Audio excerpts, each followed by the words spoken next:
station. This is Houston. Are you ready for the event?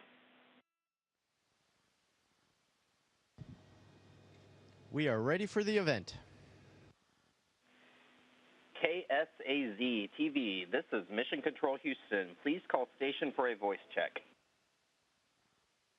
Maria Robinson and Troy Hayden with KSAZ-TV. How do you hear us? Delay.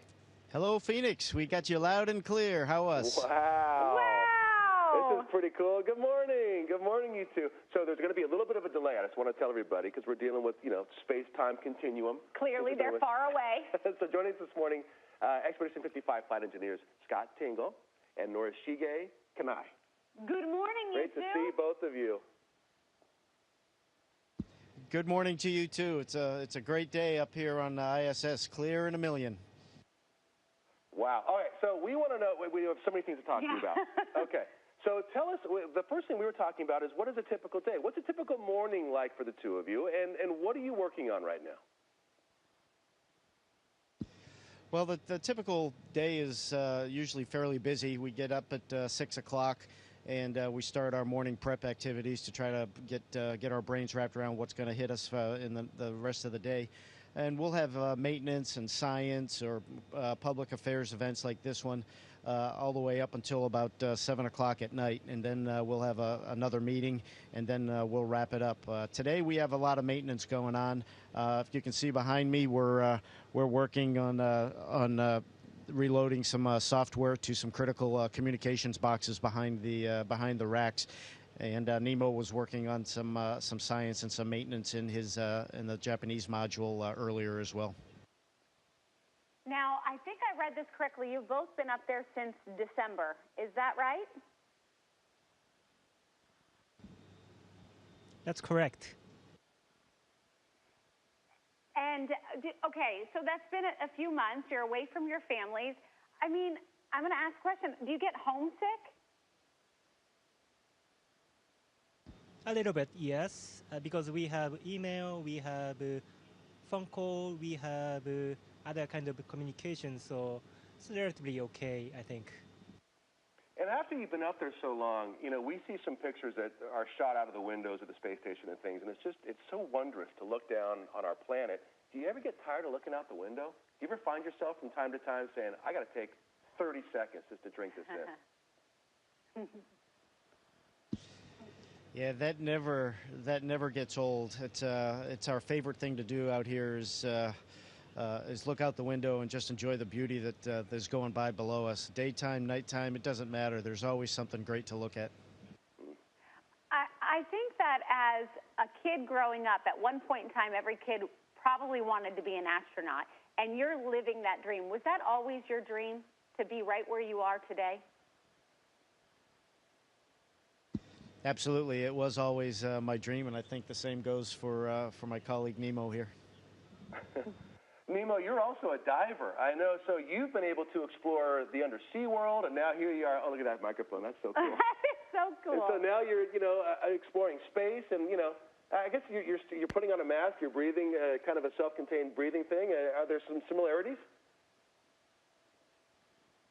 Yeah, definitely. I'm just floating like diving. It's very similar sensation.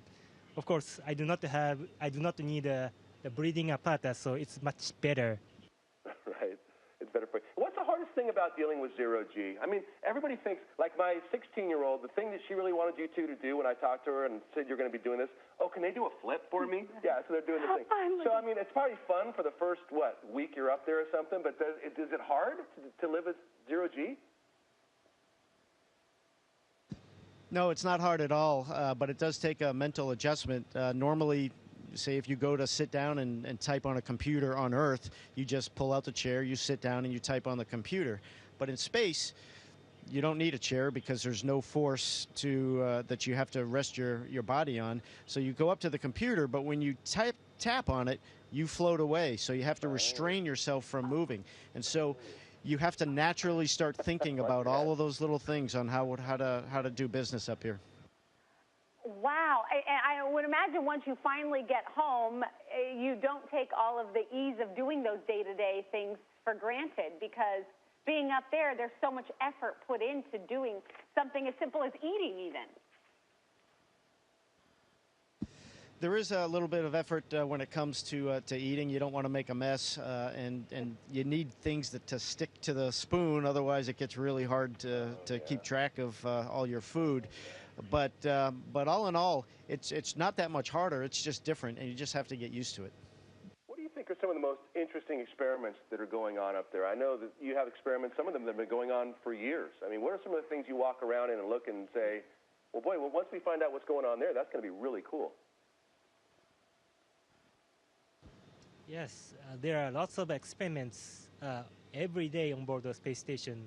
And since I'm a medical doctor, I am interested in how human body adjusts this unique environment. So we collect blood, saliva, urines, and bring back to the Earth and examine. That way we can study the human body. What have you noticed in your own bodies? What are some of the changes that you've gone through?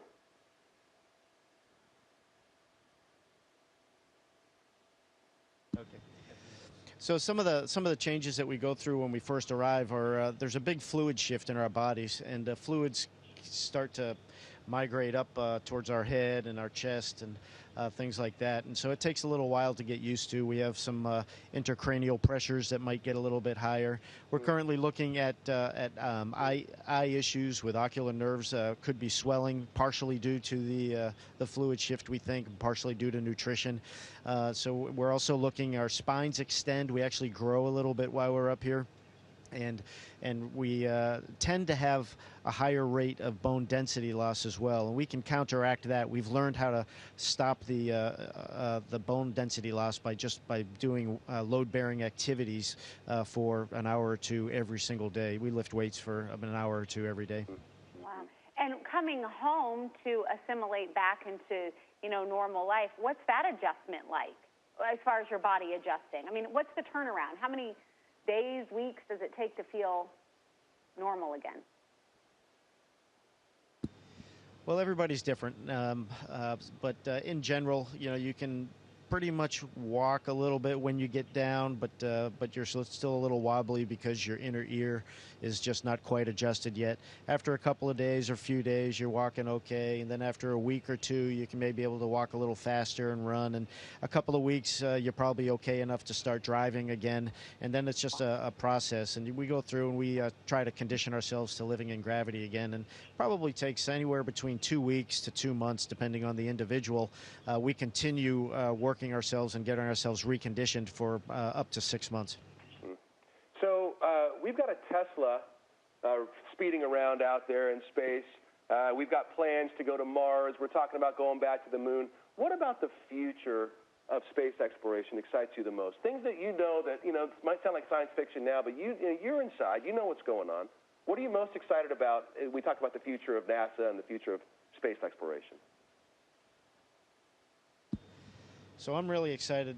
We're doing a lot of groundwork up here on ISS with a lot of research and a lot of human research and a lot of, we have the alpha magnetic spectrometer looking for antimatter and looking to understand the radiation environment better.